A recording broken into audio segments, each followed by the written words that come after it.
Hello, everyone.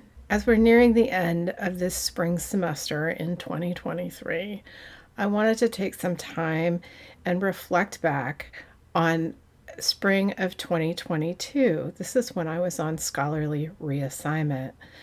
And I wanted to explain a little bit about what I did and also talk about how it's impacted me throughout this academic year.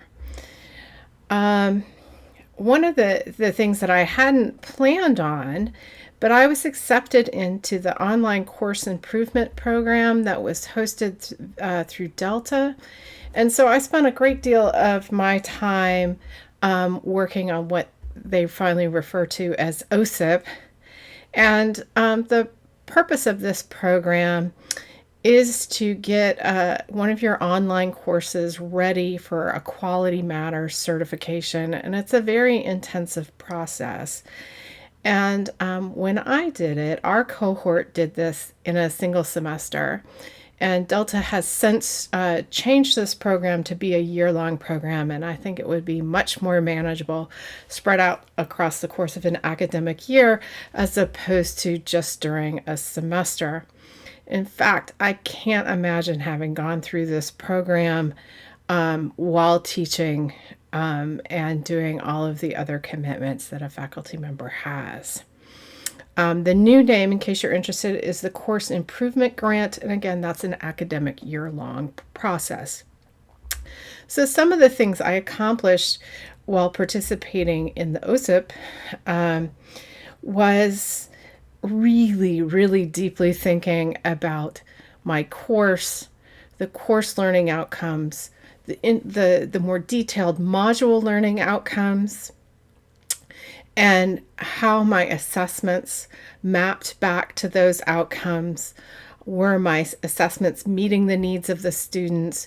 Were my outcomes really what I wanted the students to do?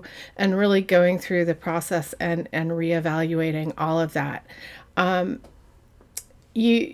part of the process, you need to map each assessment back to an outcome. And I actually took the time to map question by question back to module learning outcomes, and then map the module learning outcomes back to the course learning outcomes. And it was a really, really useful process for me. And all of that leads to a very detailed course map.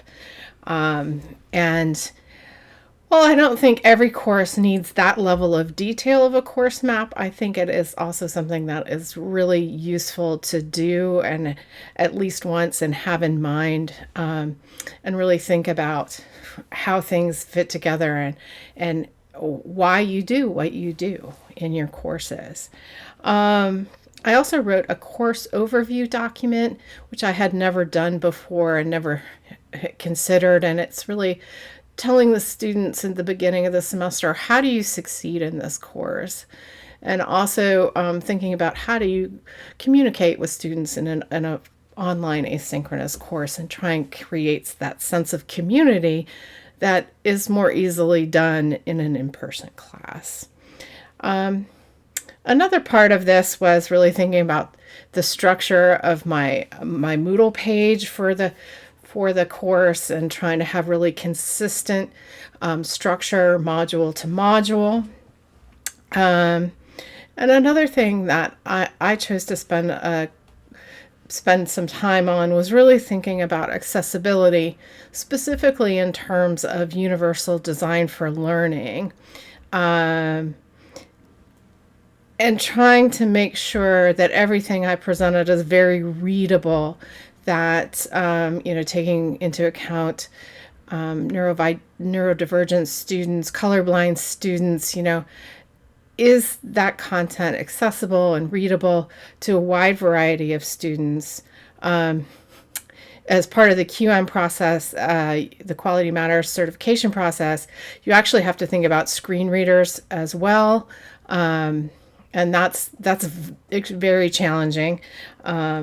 And I'm still working on that. So my course is just about ready to get certified, to be submitted for certification.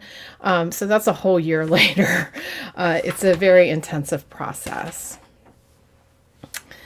the main focus of my scholarly reassignment time was really to create interactive online activities that could be used in my courses, but also for outreach and potentially on a website. I chose to do this with a product called H5P. I guess I should know what that stands for, but I don't. If you go to h5p.org, you can see a number of examples. These activities can be used directly in Moodle. You can create H5P activities within Moodle. There are also WordPress plugins available for H5P. And I had been told by OIT that the H5P plugin would be rolling out anytime for NC State's WordPress so that we could have H5P on our WordPress sites. That still has not happened. So that left me trying to scramble and figure out how to publicly share the H5P activities I've been creating. I spent some time looking into creating my own WordPress site with third-party vendor outside of the university system and that type of thing. I was very relieved to learn about PressBooks that are supported by NC State and have the H5P hub right in there. And so the H5P in a PressBook works even more, it's easier to use and more straightforward than doing it in Moodle.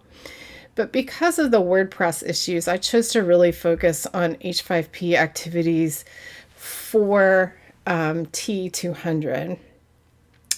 Now that I have these built out, it will be pretty easy to strip out the course specific parts of that and share them more broadly. And I plan to do that with PressBooks. And you very well may be watching this video within a PressBook because that's how I'm intending to share this out. I became really interested in creating open educational resources for polymer science and engineering because a number of the open resources I had used in my classes either were completely gone or had become so out of date that they're nearly unusable. There was a great online textbook that Case Western Reserve University had put out, and that's no longer available. There was a wonderful ePlastics learning website that Professor Ian Harrison created at Penn State, and it was based on Flash. And when Flash went away, the website went away, and that really leaves Macro Galleria, which if you take a look at Macro Galleria, you'll see the user interface is very out of date. While the content's fine, students are just, this website 20 years ago was ahead of its time. It was frames. It was really cool. But it's woefully out of date as far as, accessing information and the user interface and layout. And so I realized that I could offer something in this area, and that was a big motivation and driving force for creating these H5P activities. Now, if I went through and was showing you these activities, I don't think you get the same experience as you would just clicking through and using them yourself. So that's why I'm sharing this video within a PressBook. So I put some of the activities from the first four modules of TE200 in this PressBook, and I hope that you take some time to look at what I have created. So if you don't happen to be watching this video from the PressBook, you should be able to find a link to the PressBook in the caption in the comments of this YouTube video. And so please follow that link and take a look at these activities. Many of these activities have embedded videos.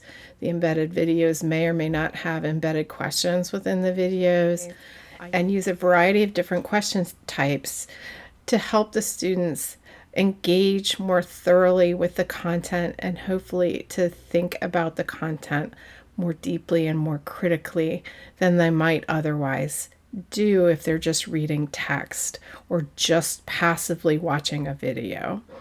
I really think that the act of stopping and having to answer questions that are right there in the content will help the students engage more thoroughly with that content, and hopefully help them retain it more. So finally, if you look in the appendix of the PressBook, there's a section on H5P that has a downloadable template of a course presentation that you could take as a starting point. So you can download that as a .h5p file and upload that into your Moodle and then edit it within Moodle.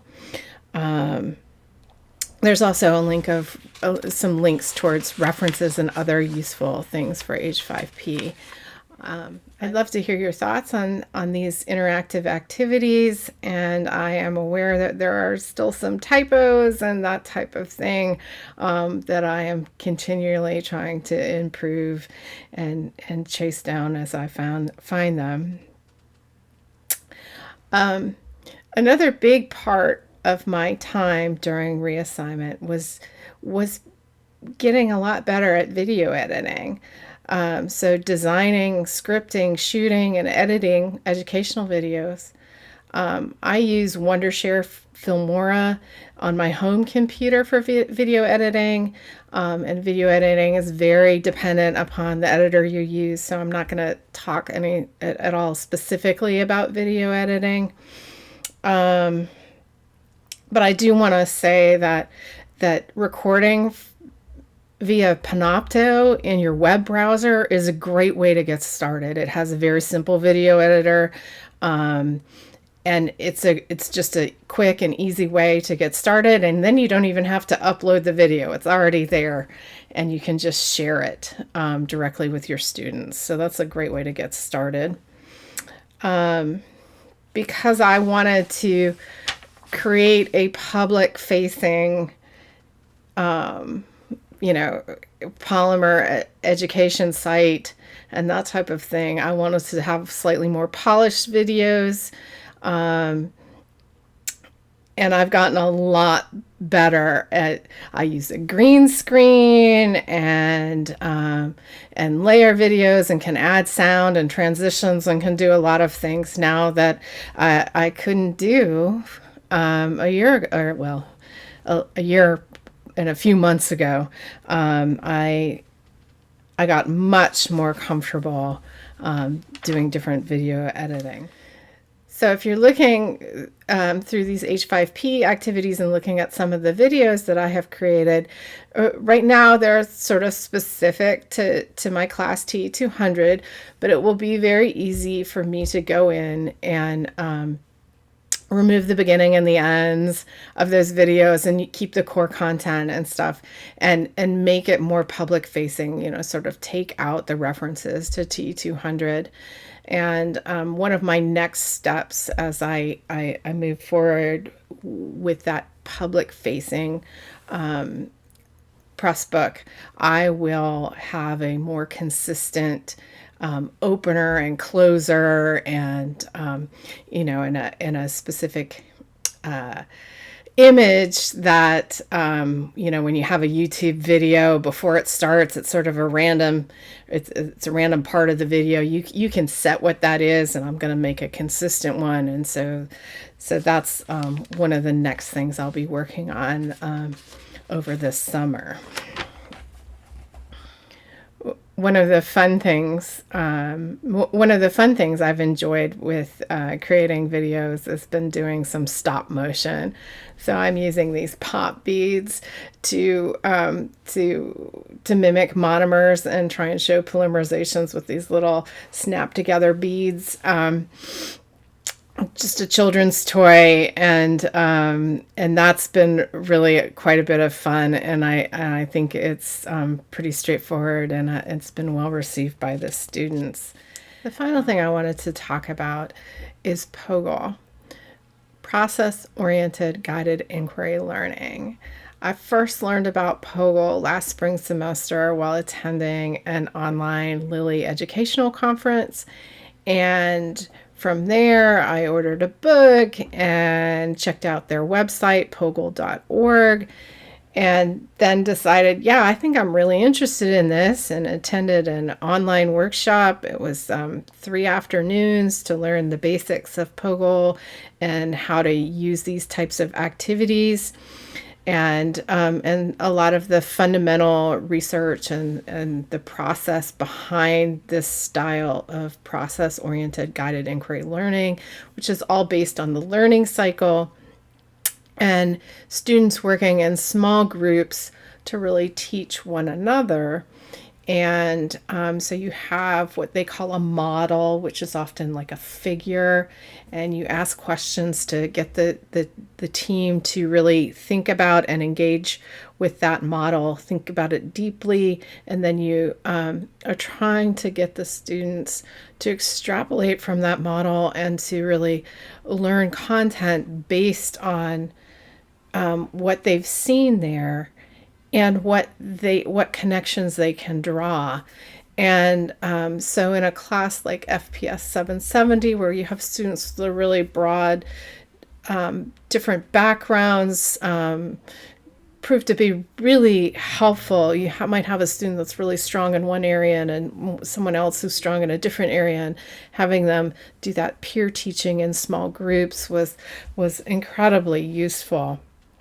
So but before I got there and was using it this fall, I did that initial workshop. I did a facilitation workshop that was a week long, to learn how to facilitate POGIL activities in your classroom.